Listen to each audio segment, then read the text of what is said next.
Hi, my name is Secretary Ruiz. I did write some bullets down. I don't know if that was against it. So if you see me look down, it's just the bullets that are the most important things for me to touch on. Okay, so social contract theory. This would be question 3 on the exam. Social contract theory is one of the basics key elements for moral and political philosophy.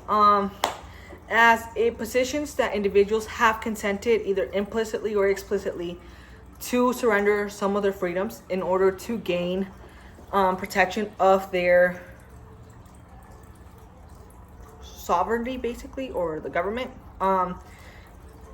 in order to protect those remaining rights. The theory is usually used to justify political authority over these individuals or populations. Two notable people that come to this discussion more often than not is Thomas Hobbes and John Locke. They have very different takes, as Hobbes leans more to an absolutism type, where he thinks that as individuals we would be more self-interested and self-righteous in some type of way, as we would not say righteous, more of a self-centered person would lead to revolts, wars, and battles. Revolts and battles being the same thing, sorry. But this leads him to believe that it's our nature to cause war and destroy everything. And he believes that the authority of government or whatever is there in place protects us from destroying the world or the population. As he puts it, nasty, brutish, and short, which obviously means that we would basically kill ourselves. Not ourselves, but everybody around us, and then would potentially lead to us. On the other hand, Locke's account is more liberal.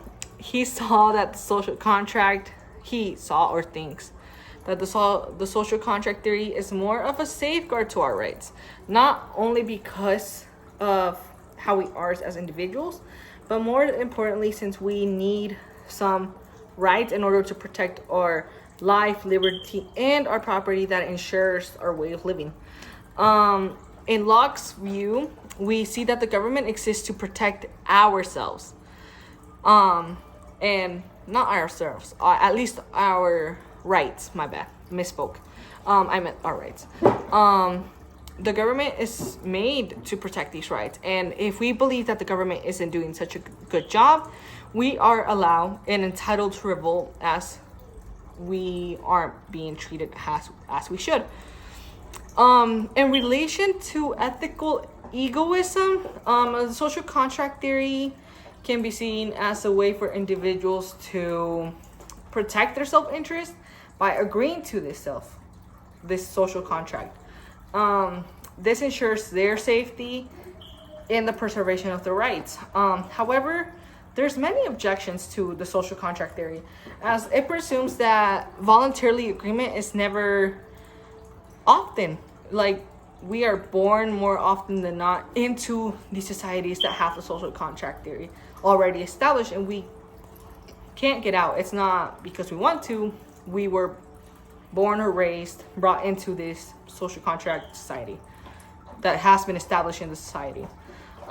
This potentially leads to another criticism that implies that if those people choose to rebel, are in all their rights to, which potentially leads to anarchism. And anarchism it's not preferable, but it is justifiable given this case, as Locke puts it.